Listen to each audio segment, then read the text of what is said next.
여러분들은 지난 한 주 동안 어떤 삶을 사셨습니까? 주님의 영광을 위한 삶을 사셨습니까? 아니면 나를 위한, 여러분들 자신을 위한 삶을 사셨습니까? 또 한번 질문해 보겠습니다. 여러분들은 지난 한 주 동안 여러분들 삶 속에 복음의 흔적을 남기셨습니까? 아니면 여러분들 자신의 흔적을 남기셨습니까?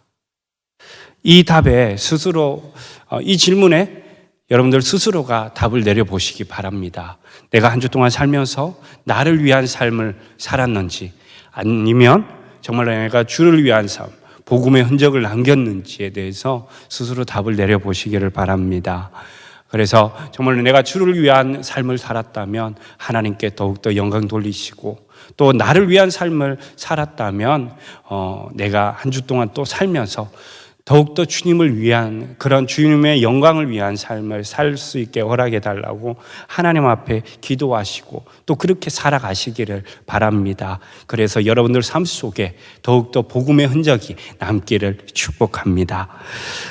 여러분들, 바울은요, 빌립보 교회에 이제 편지를 쓰면서 인사와 간구를 하고 나서 이제 자신의 상황과 복음 전파에 대해 말씀하고 있습니다. 우리가 너무나도 잘 아는 것처럼 그는 복음을 위해 살았던 사람입니다. 그는 이렇게 고백합니다. 사도행전 20장 24절인데요. 내가 달려갈 길과 주 예수께 받은 사명 곧 하나님의 은혜의 복음을 증언하는 일을 마치려 하면은 나의 생명조차 조금도 귀한 것으로 여기지 아니하노라고 말합니다. 또 그의 인생 마지막에는 이렇게 고백합니다. 나는 선한 싸움을 싸우고 나의 달려갈 길을 마치고 믿음을 지켰으니 라고 이렇게 고백합니다. 사도행전 20장 24절은 그가 예루살렘으로 가기 위해 이제 에베소 장로들과 작별 인사하면서 이제 고백한 말씀이고요. 이 디모데후서 4장은 그의 인생 마지막에 이제 고백한 말씀입니다. 여러분들, 바울이 이렇게 고백할 수 있는 것은 그가 온전히 복음을 위한 삶을 살았기 때문이라는 것이죠. 복음을 위해 살지 않았다면 이렇게 얘기할 수 있을까요? 이렇게 고백할 수 있을까요? 오늘 말씀은 바울의 상황과 복음 전파에 대한 말씀입니다. 이 시간 이 말씀을 함께 나누면서 우리가 은혜 받는 시간이 되시기를 바랍니다. 본문 12절에서 오늘 이렇게 말합니다. 형제들아, 내가 당한 일이 도리어 복음 전파에 진전이 된 줄을 너희가 알기를 원하노라 고 말합니다. 바울이 어떤 일을 당했습니까? 오늘 말씀에서요. 그는 복음을 전하다 로마 감옥에 갇히게 됩니다. 잘못한 일이 하나도 없었지만 억울하게 누명을 쓰고 투옥되었던 것입니다. 제가 로마를 갔을 때 제 바울이 투옥되었던 그 감옥을 실제로 보았었는데요. 정말 힘든 상황이었겠다라는 것을 느꼈습니다. 그 당시 바울이 살던 시대 당시 얼마나 추웠을까요? 그리고 얼마나 힘들었을까요? 오늘날과 같은 감옥이 아니지 않습니까? 이 바울이 살던 시대 당시는 그 감옥만 들어가도 비참한 삶이었지 않겠습니까? 정말로 힘든 상황이었다는 것입니다. 이런 어려운 일을 겪게 되면 사람이 어떻게 될까요? 여러분들, 낙심하고 하나님을 원망할 수 있지 않겠습니까? 그런 상황이 있을 수 있었지만, 그러나 그는요, 믿음과 소망을 굳게 지키며 어려운 상황 가운데서도요, 복음을 위한 삶을 살았습니다. 오히려 그의 마음은요, 기쁨으로 충만해 있었습니다. 어디서요? 그 감옥에서도요.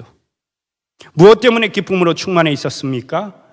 바울의 메인 상황에서도 복음이 전파되고 있음에 기뻤던 것입니다.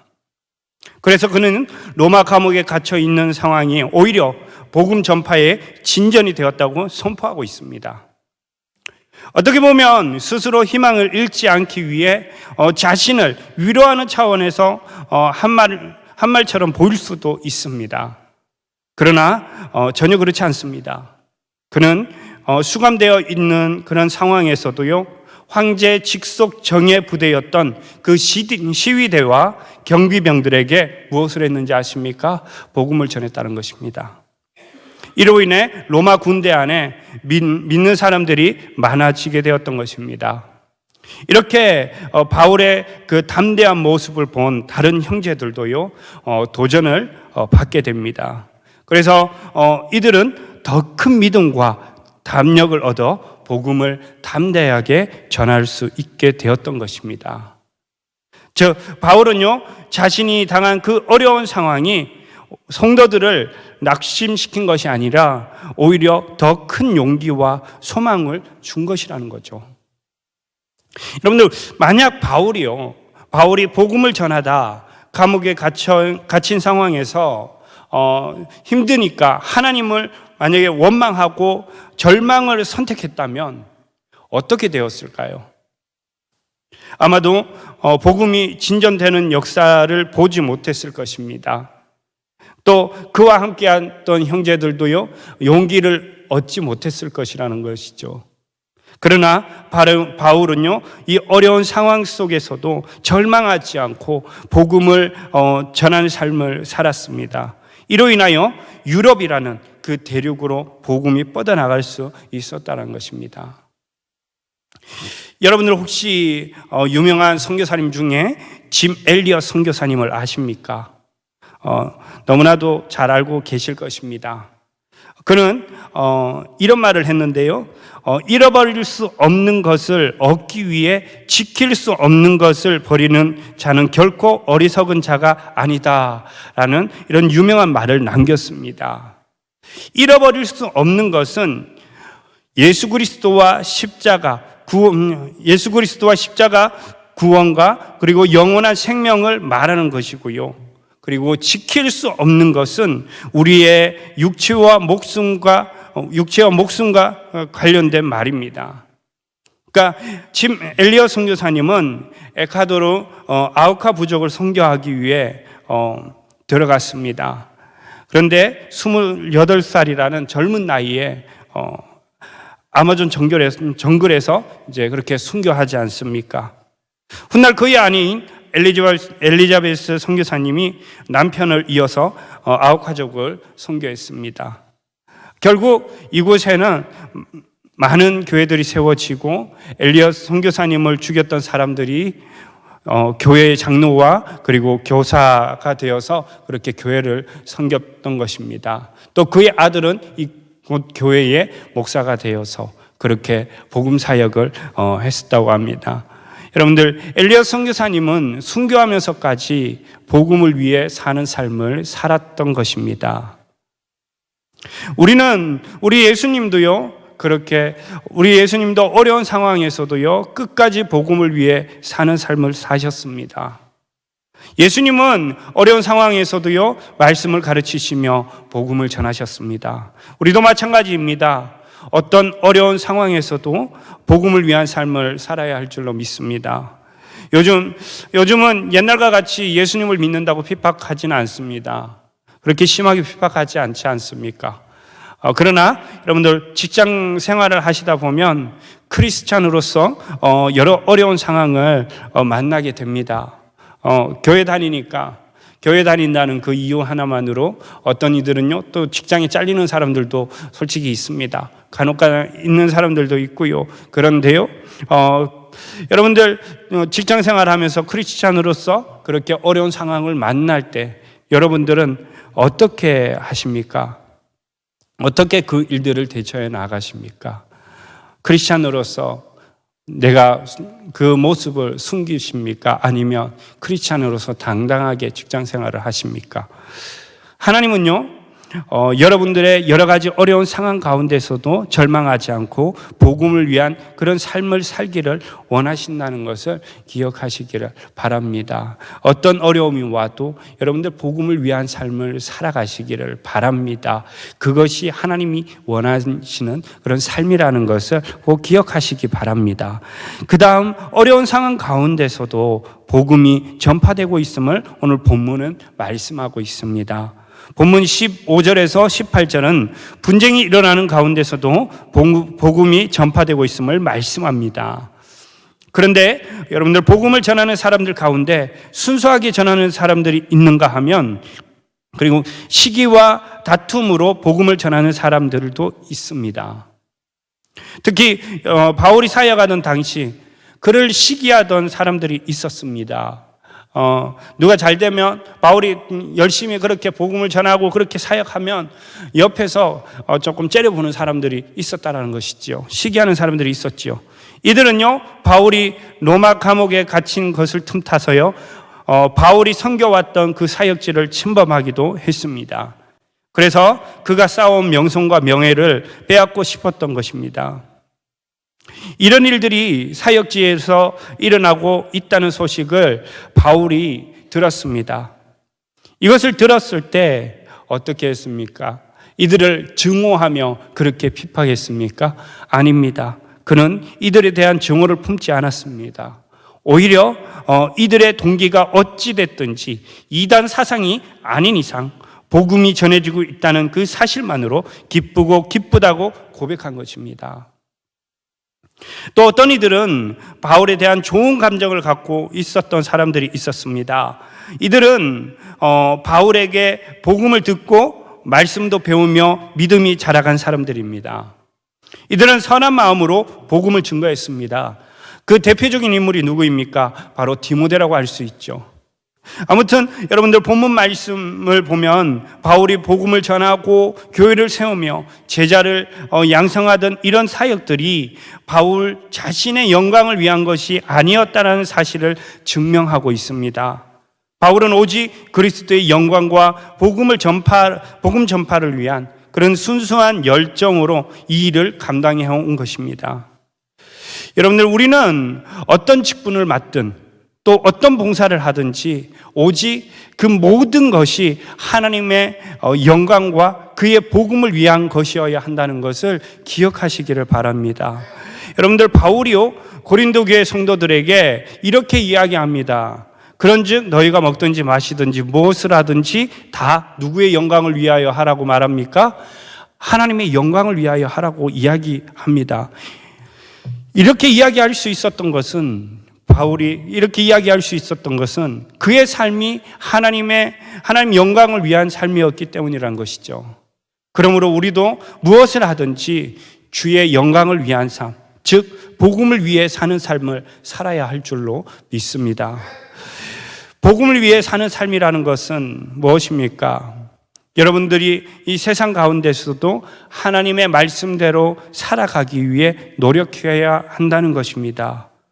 물론 어떤 분들은요, 말씀대로 살아가기 위해 치열하게 노력하고 있는 분들도 있습니다. 정말 말씀대로 살아가기 위해 몸부림치시는 분들도 있습니다. 그런데 여러분들, 우리가 몸부림친다고 해서 여기까지만 하면 되겠지라고 생각하시면 안 됩니다. 우리는 언제까지 해야 되는 것입니까? 복음을 위한 삶을요, 주님이 부르시는 그날까지 해야 한다는 것을 꼭 기억하시기를 바랍니다. 제가 다음 세대 사역을 할 때였는데요, 이곳이 아니라 다른 지역에서 그렇게 사역을 할 때 청소년 친구였습니다. 고등학생인데요, 그 친구가 그때 이제 1학년이었습니다. 이 친구가 학교만 가면 이제 학교에서 쉬는 시간에 이제 성경을 펼치고 그렇게 성경 말씀을 읽었습니다. 그렇게 성경을 읽는데 교회 다니지 않는 친구, 그런 친구들이 이 친구를 또 놀렸다고 합니다. 이 친구가 저에게 와서, 주일날 저에게 와서 그렇게 얘기하더라고요. 목사님, 내 학교에서 성경 읽고 있는데 친구가 와가지고 막 놀리던데요, 하면서 그렇게 얘기를 하더라고요. 그럼에도 이 친구는 그 소리에 아랑곳하지 않고 성경을 계속 읽었다고 합니다. 물론 지금도 신앙생활을 열심히 하고 있습니다. 그럼에도 이 친구는 이렇게 성경을 읽으면서 신앙이 흔들리지 않고 믿음 생활을 하는 모습에 너무 멋있어서 칭찬을 많이 해주었는데요. 이 친구가 성경을 읽는 이유가 무엇일까요, 여러분들? 말씀대로 살아가기 위해, 그렇게 말씀대로 살아가기 위해 성경을 보는 것 아니겠습니까? 이건요, 예수님을 믿지 않는 친구들이 그의 모습만 보아도 복음이 간접적으로 전해지는 것이라는 것이죠. 여러분들, 이 친구는요, 다른 친구들이 교회 다닌다는 것을 다 알고 있습니다. 왜요? 성경을 펼쳤으니까. 성경을 펼치고 읽고 있으니까. 교회 다닌다는 것을 알고 예수쟁이라는 것을 알고 있었다는 것이죠. 그러니까 간접적으로 그렇게 복음이 증거되고, 결국에는 이 친구가 한 명을 전도해 왔습니다. 고등학생인데도. 전도에 와서 전도 축제에 같이 그렇게 복음을 듣고 그렇게 했었는데요.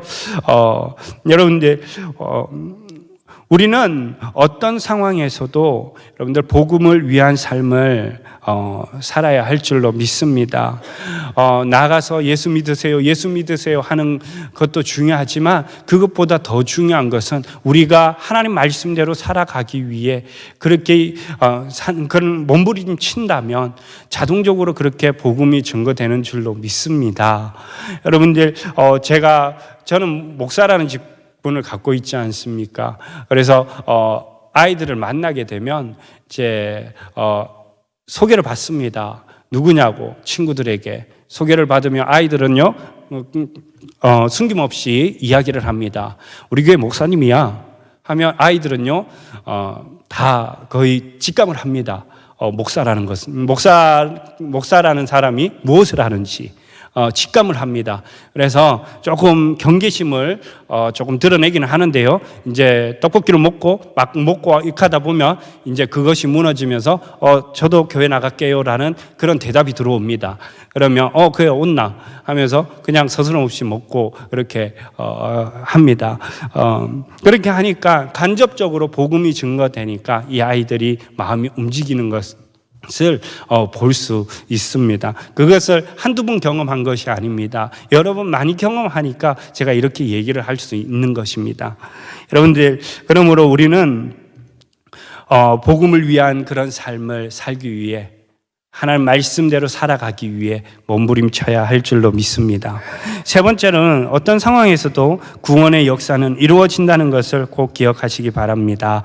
본문 19절에서 21절인데요. 바울은 감옥에 갇혀 있는 상황에서도 두려워하거나 부끄러워하지 않았습니다. 왜냐하면 그를 위해 기도해 주는 성도들이 있었고요. 무엇보다도 성령의 도우심이 함께 했기 때문에 반드시 구원이 이루어질 것이라는 그 기대와 소망을 갖고 있었습니다. 그가 이렇게 확신을 가질 수 있었던 것은 성령의 인도하심 따라 순종과 동행하는 그런 삶을 살았기 때문이라는 것입니다. 바울이 성령과 함께 하니까요, 성령이요 그를 붙들어 주시는 것을 우리는 볼 수 있습니다. 대표적인 예가 사도행전 18장 말씀에 보게 되면 바울은 디모데에서 복음을 전합니다. 복음을 전하는데 어려운 상황을 만납니다. 막 흔들렸습니다. 그런데요, 성령 하나님께서요 그의 바울의 마음을 붙들어 주시고 그렇게 담대하게 다시 복음을 전할 수 있도록 힘을 주시는 것을 우리는 볼 수 있습니다.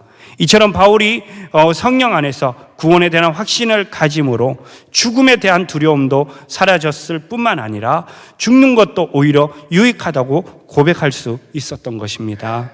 즉 바울은요 삶과 죽음의 문제를 뛰어넘어 예수님과 구원에 집중했던 것입니다. 우리도 마찬가지입니다. 여러분들, 바울과 같이 예수 그리스도를 중심에 두고 오직 예수님만을 사랑하고 즐거워할 때 우리의 소망은 구원의 소망으로 바뀌게 될 것입니다. 무엇보다도 구원을 현실로 여기며 복음을 위한 삶을 살게 될 것이라는 것이죠. 우리는 복음을 위한 삶을 살기 위해 무엇보다도 누구를 사랑해야 할까요? 하나님을 사랑해야 할 줄로 믿습니다.